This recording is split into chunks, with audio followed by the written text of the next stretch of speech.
Student, देखिए हमने BSc third year की जो पिछली क्लास ली थी उस क्लास में हमने जो स्टडी की थी वो की थी फ्लाइट अडेप्टेशन इन एविज, यानी बर्ड्स में किस प्रकार से उड़ने के अनुकूलन पाए जाते हैं। ठीक है, देखो पक्षी वो एनिमल है जिनमें उड़ने का एक स्पेसिफिक करैक्टर पाया जाता है और उनकी जो बॉडी होती है वो उड़ने के लिए अडेप्ट होती है, अर्थात उसमें ऐसे कौन से अडेप्टेशन पाए जाते हैं जिनके कारण जो पक्षी होते हैं वो आसानी से हवा में उड़ सकते हैं। तो हमने देखिए दो प्रकार के करैक्टर पढ़े थे। पहला जो हमारा था वो था एक्सटर्नल फ्लाइट अडेप्टेशन, यानी जो बाहरी ऐसे लक्षण जैसे बॉडी की स्ट्रक्चर है, ठीक है, जैसे धारारेखित बॉडी है, अग्रपाद पक्षों में रूपांतरित है, बॉडी के ऊपर फेदर्स का पाया जाना है, ये सारे के सारे करैक्टर्स, ठीक है, पश्चिम के बीच वाली जगह पे होना, यानी शरीर के अधर सतह पर बीच में होना, ठीक है, जो पूरे शरीर का भार उठा सके, पर्चिंग जो मैकेनिज्म होती है, पक्षी साथ जो क्रिया होती है, ये सारे के सारे अडेप्टेशन है जो पक्षी को उड़ने में बहुत ज़्यादा हेल्प करते हैं, उसे अनुकूलित बनाते हैं। ठीक है, आज हम पढ़ेंगे वो सेकंड है इंटरनल अडेप्टेशन। और इंटरनल अडेप्टेशन का मतलब ये हो गया कि शरीर के आंतरिक अंदर ऐसे कौन से करैक्टर्स हैं, ऐसे कौन से अनुकूलन है जिनके कारण एक पक्षी आसानी से उड़ सकता है। यानी जिस प्रकार पक्षियों के बाहरी शरीर के सभी भागों में उड़ने के लिए अनुकूलन पाया जाता है, उसी प्रकार आंतरिक अंगों में भी इंटरनल जो ऑर्गन्स होते हैं उनके अंदर भी उड़ने के लिए अनुकूलन पाए जाते हैं। तो पहला जो अनुकूलन है इसके अंदर फर्स्ट एक नंबर का जो अनुकूलन है वो है अडेप्टेशन इन एंडोस्केलेटन। अडेप्टेशन इन एंडोस्केलेटन, यानी आंतरिक जो कंकाल होता है उसमें किस प्रकार से अनुकूलन पाया जाता है। यानी पक्षियों का जो अंतः कंकाल होता है, इंटरनल जो यानी स्केलेटन होता है जिसे हम एंडोस्केलेटन बोलते हैं, वो उड़ने के लिए अनुकूलित होता है। अर्थात जो कंकाल की जो अस्थियां होती है, बोन्स होती है, हड्डियां होती हैं, वो क्या होती है, हल्की होती है, कॉम्पैक्ट होती है, सघन होती है। ठीक है ना। और कुछ अस्थियां वायु कोश में रखती है, एयर सैक, जिनके कारण शरीर में हल्कापन होता है, उत्प्लावकता आती है। ठीक है, तो पक्षियों की जो अस्थियां होती है, बोन्स होती है, उनमें निम्नलिखित प्रकार की अनुकूलताएं या विशेषताएं पाई जाती है। सबसे पहले पढ़ते हैं इसमें स्कल। किसकी बात करेंगे? स्कल की बात करेंगे, खोपड़ी की, कपाल। ठीक है, पक्षियों के कपाल की सभी हस्तियां, यानी पक्षियों का जो कपाल होता है, स्कल होता है, उसकी सभी अस्थियां जो बोन्स होती है हल्की और संख्या में कम होती है। क्या होती है? हल्की होती, वेट कम होता है उनका, खोखली होती है अंदर से। इसके अलावा इनकी संख्या भी कम होती है जिससे शरीर का वजन कम हो सके और एक दूसरे से संयुक्त होकर, एक दूसरे से जुड़कर एक बोनी कैप्सूल का फॉर्मेशन करती है। इसके कपाल में जो मैं आपको विशेषताएं बता रहा हूं वो इसके कपाल में विशेषताएं पाई जाती है पक्षियों के कपाल में। इसमें सिर्फ एक ऑक्सीपिटल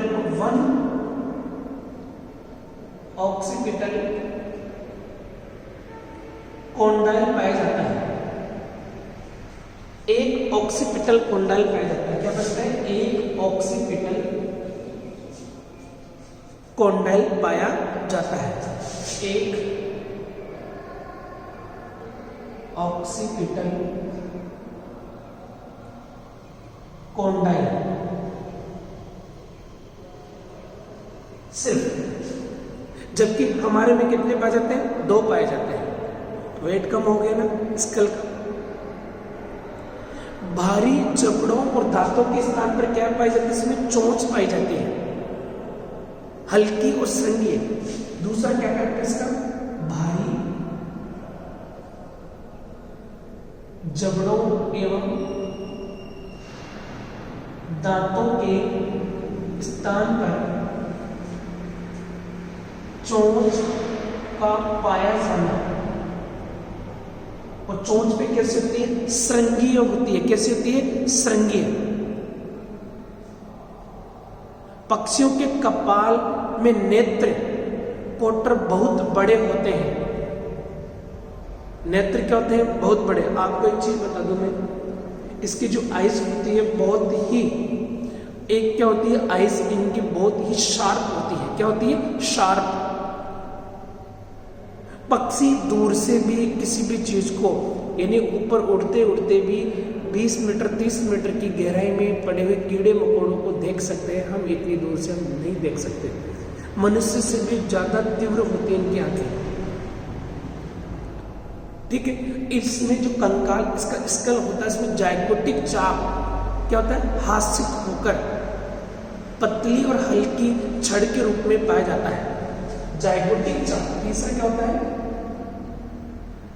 जाइगोटिक चाप हल्का एवं हास्य प्रकार का।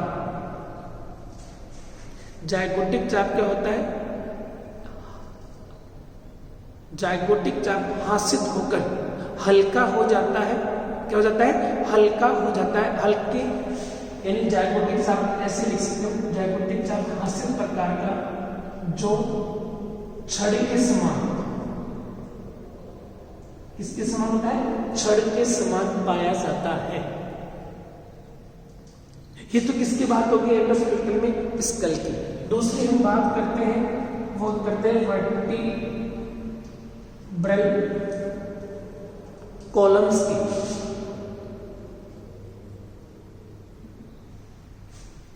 कशेरुक दंड, यानी पक्षियों में जो कशेरुक दंड पाई जाती है वो कैसी होती है? इसकी जो ग्रीवा होती है, ग्रीवा में जो कशेरुकाएं होती है उनकी संख्या हमारे से अधिक होती है। तो पहला क्या है इसमें? ग्रीवा कशेरुकों की संख्या, कशेरुकों की संख्या अधिक। ठीक है। इनके मध्य में सैंडल के समान जॉइंट पाए जाते हैं। किसके समान? और मध्य में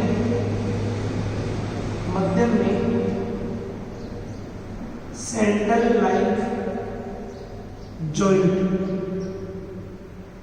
देखो, सैंडल लाइक जॉइंट होता है जिसके कारण पक्षी अपनी गर्दन को पूरा 180 डिग्री के ऊपर घुमा सकते हैं। समझ गए ना? यानी चोंच बहुत अधिक, यानी ग्रीवा विशेष रूप से लचीली हो जाती है इस जॉइंट के कारण ही। और दूसरी चीज इसकी वर्टिब्रल कॉलम की खास बात क्या होती है?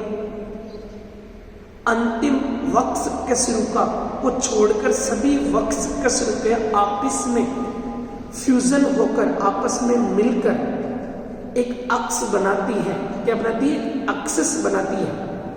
जो थोरेसिक, जो वर्टिब्रल कॉलम्स होते हैं, वर्टिब्राई होते हैं, वो सभी एक साथ फ्यूज हो जाती है, मिक्स हो जाती है और एक एक्सिस का फॉर्मेशन करती है। किसका फॉर्मेशन करती है? एक अक्ष का, जो उड़ते समय पंखों यानी पक्षों के घात करने के लिए एक अवेलेबल यानी एक सपोर्ट अवेलेबल कराती है।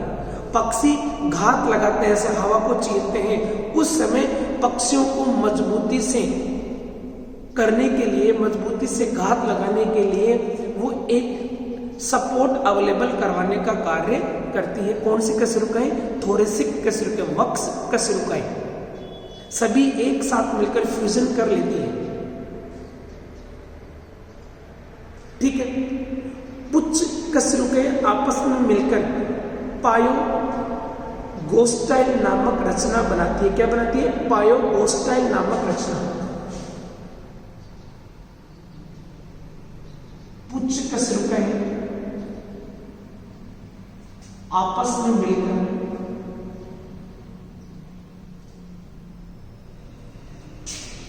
पायोगोस्टाइल नामक संरचना बना लेती है, जो क्या करती है?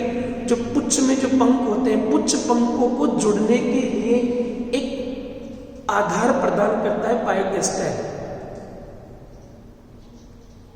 ठीक है, ये तो किसकी बात होगी? वर्टिब्रल कॉलम की। अब अपेंडिकुलर स्केलेटन की बात करें, सी अपेंडिकुलर स्केलेटन, इसको हिंदी में बोलते हैं उपांग कंकाल।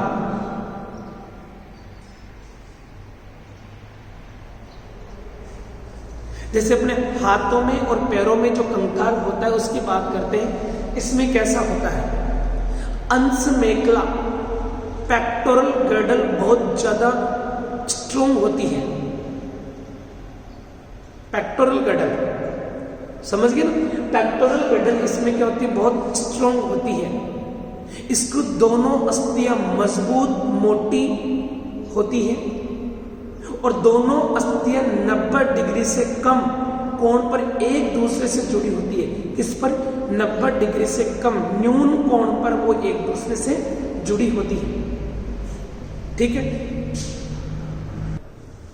और पेक्टोरल गर्डल की दोनों अस्थियां जहां पर जुड़ती है वहां पर एक छिद्र होता है। क्या होता है? छिद्र होता है। ठीक है। जिसमें से क्या होता है? उड़न पेशियां, जो उड़ने वाली जो मसल्स होती है, उनकी जो कंडराएं होती हैं, टेंडन्स होते हैं, वो उसमें से गुजरते हैं। ठीक है। इसके अलावा क्लेविकल और इंटरक्लेविकल अस्थियां समेकित होकर, अपेंडिसेस में क्लेविकल और इंटरक्लेविकल जो मसल यानी अस्थियां होती है वो फ्यूज होकर क्या बनती है? फोर्कुला का फॉर्मेशन करती है। किसका फॉर्मेशन करती है? यानी क्लेविकल प्लस क्लेविकल एवं इंटरक्लेविकल,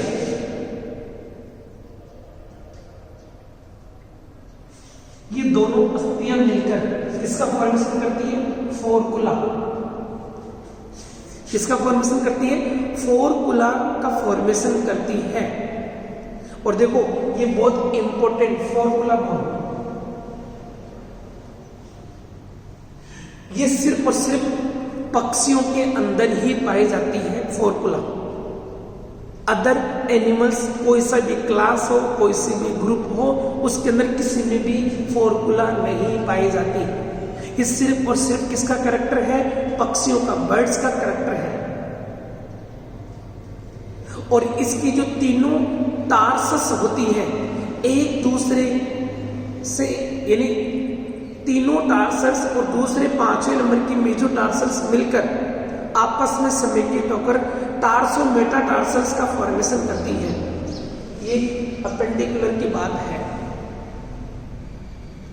और श्रोणी मेखला होती है, ये तो अंश मेखला की बात हो रही थी। श्रोणी मेखला होती है भी उड़ने के लिए क्या होती है? अनुकूलित होती है। क्या होती है? अनुकूलित होती है। इलियम बड़ी होती है और पेशियों को चिपकने के लिए आधार प्रदान करती है। इलियम क्या होती है? बड़ी होती है, ठीक है। और मसल्स जो होती है उनको जुड़ने के लिए, जो उड़ने वाली जो मसल्स होती है उनको जुड़ने के लिए आधार प्रदान करती है। ये तो बात हो गई अपेंडिकुलर की, अपेंडिकुलर स्केलेटन की। देखो स्केलेटन में मैंने आपको 3 चीजें बताई। स्कल में क्या अनुकूलन पाया जाता है, दूसरा वर्टिब्रल कॉलम में क्या अनुकूलन पाया जाता है। मैंने बताया कि वर्टिब्रल कॉलम के अंदर जिसकी जो ग्रीवा कशेरुका है उनकी संख्या ज्यादा होती है। इसके अलावा जो थोरेसिक यानी वक्ष की जो कशेरुकाएं होती है वो समेकित होकर एक सपोर्ट अवेलेबल करवाती है, किसको? पंखों को, ठीक है। अपेंडिकुलर स्केलेटन में मैंने बताया आपको इसके जो पेक्टोरल गठन होती है बहुत मजबूत होती है, सुदृढ़ होती है, बड़ी होती है। इसके अलावा इसमें क्लेविकल और इंटरक्लेविकल जो बोन्स होती है वो मिलकर क्या बनाती है? फोर्कुला। और फोर्कुला सिर्फ और सिर्फ पक्षियों का ही एक कैरेक्टर है और इसमें ये नहीं पाई जाती है। इसके अलावा इसकी जो अंश श्रोणी मेखला थी, श्रोणी मेखला में मैंने बताया कि वो मजबूत होती है और ये जो फिन्स होते हैं उनको जुड़ने के लिए सपोर्ट अवेलेबल करवाती है। ये तो बात होगी किसकी? स्केलेटन में किस प्रकार का अडेप्टेशन पाया जाता है? आंतरिक कंकाल। अब दूसरी बात आती है, वो आती है अपने पास में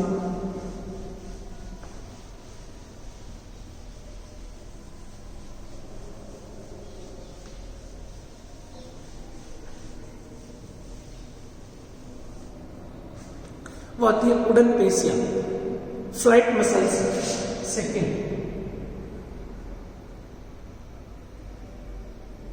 फ्लाइट मसल्स यानी उड़ने के लिए स्पेसिफिक प्रकार की मसल्स होती है। पक्षियों की सबसे बड़ी विशेषता उनमें उड़ने की क्षमता का पाया जाना है, इसलिए उनमें उड़ने के लिए जो पेशियां होती है वो अत्यधिक विकसित होती है, बहुत ज़्यादा डेवलप होती है। क्योंकि अगर मसल्स अगर कमजोर होंगी तो वो उड़ नहीं पाएगा। जिस प्रकार से अगर हमारी मसल्स अगर कमजोर होती है तो हम चल नहीं पाते, उसी प्रकार से अगर पक्षियों की उड़ने वाली अगर मसल्स अगर कमजोर हैं तो वो उड़ नहीं पाएगा, ठीक है। पक्षियों में पेशियां शरीर के कुल भाग का 1/2 भाग बनाती है। कितना % भाग बनाती है? 1/1 यानी हाफ पोर्शन बनाती है।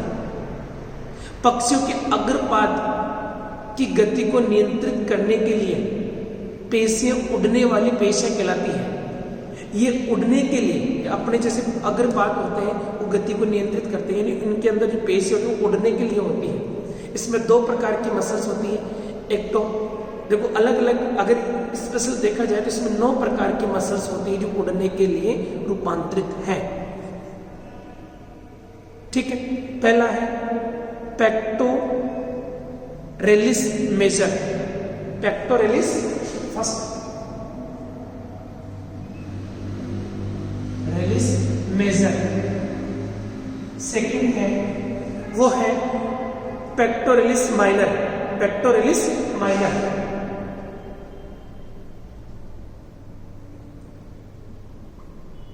माइनर और दूसरी है वो है accessory depressor muscles, accessory depressor muscles.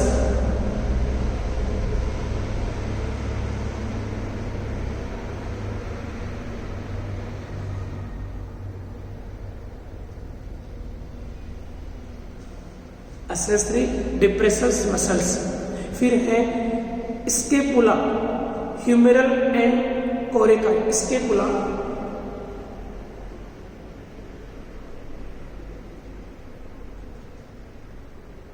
Humoral, scapula, humeral and कोरेको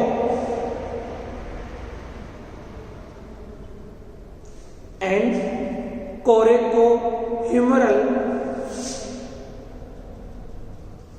muscles, ये सब उड़ने के लिए ही पाई जाती है। क्या बचती है? फिर है डेल्टोइड मसल्स,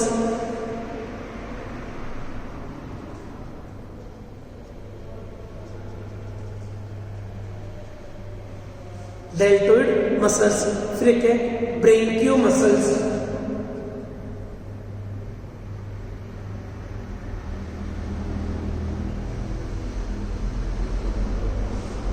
ब्रेकियो मसल्स, फिर होता है इंट्रिस्टिक,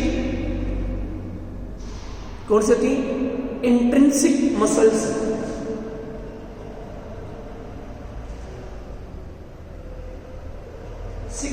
मसल्स,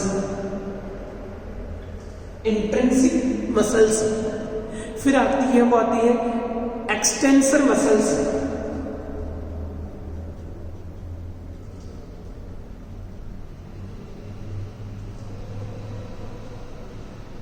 एक्सटेंसर मसल्स, और लास्ट में आता है मसल्स ऑफ डिजिट्स, 9वें नंबर की मसल्स ऑफ डिजिट्स। ये 9 प्रकार की मसल्स होती हैं जो इसके उड़ने में इंपॉर्टेंट रोल प्ले करती है। क्या करती है? उड़ने में इंपॉर्टेंट रोल प्ले करती है। अगर हम इनमें पेक्टोरलिस मेजर, पंखों में जो डाउन स्ट्रोक और पेक्टोरलिस माइनर अप स्ट्रोक की ओर जाने में सहायक होती है, यानी पंख होते हैं उनमें ऊपर की तरफ जाने के लिए कौन सी होती है? पेक्टोरलिस मेजर मसल्स, और नीचे पंख ऊपर चले गए, नीचे आना है पंख को, तो कौन सी होती है? Minor muscles. और अन्य सभी मसल जो होती है इनके अलावा स्टर्नम की कील में लगी होती है और उड़ने में सहायता करती है। किसी भी जंतु में इस प्रकार की मसल्स नहीं पाई जाती, ये स्पेसिफिक प्रकार की मसल्स होती हैं, ये किसी भी अन्य जीव में नहीं पाई जाती है। 9 प्रकार की मसल्स हैं।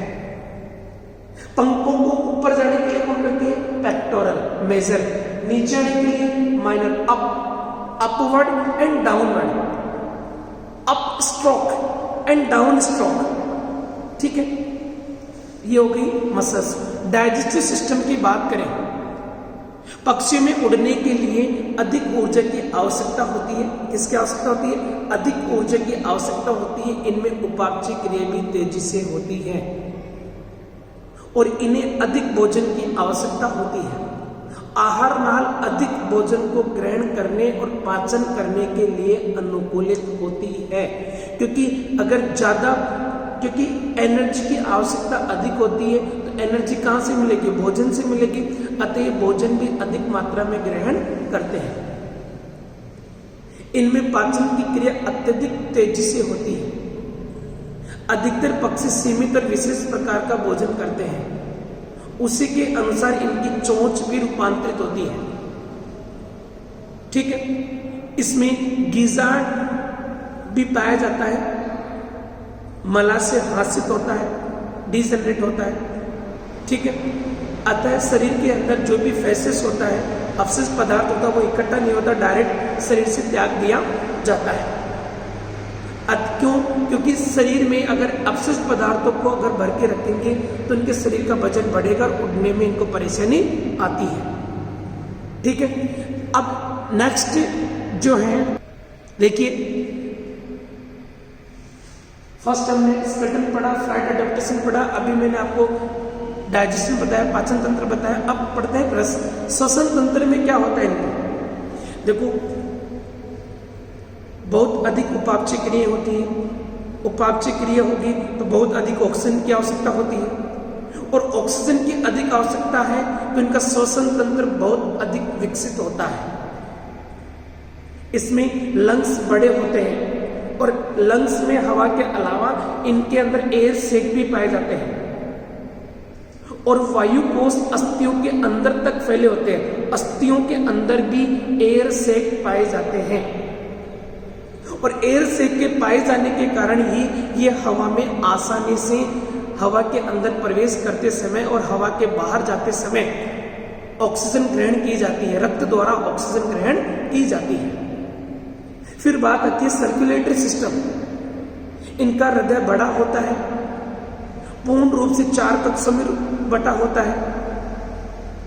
हृदय में ऑक्सीकृत और अनऑक्सीकृत ब्लड अलग अलग होते हैं।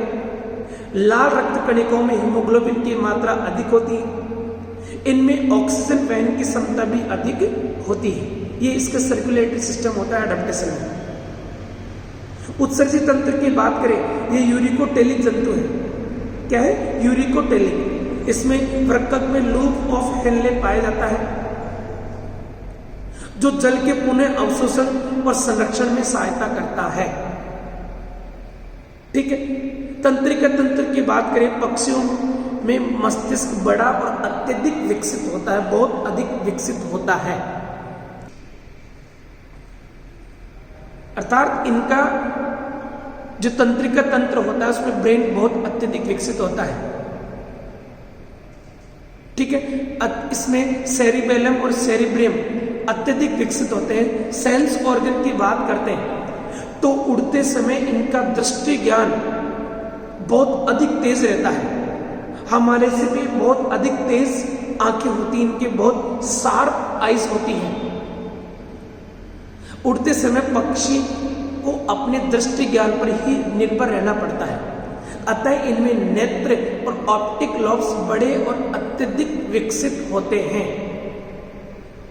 जनन तंत्र की बात करें तो शरीर का भार कम करने के लिए मादा में सिर्फ एक ही बाईं तरफ अंडाशय और एक तरफ ही अंडवाहिनी पाई जाती है, दूसरी तरफ के एब्सेंट होते हैं। तो ये मैंने आपको कितने प्रकार के इंटरनल अडेप्टेशन बताए हैं, ये सभी मिलकर एक पक्षी को उड़ने में हेल्प करते हैं। ठीक है। अब नेक्स्ट क्लास के अंदर हम जो पढ़ेंगे वो हमारा जो चैप्टर होगा, देखिए एक तो अपना स्नेक्स बच गया है। हम इससे पहले पढ़ेंगे हम पक्षियों में माइग्रेशन कि पक्षी, जैसे फिश में माइग्रेशन पढ़ा हमने साल्मन और रीन मछली में, उसी प्रकार से हम पक्षियों के अंदर भी माइग्रेशन की स्टडी करेंगे। जय हिंद।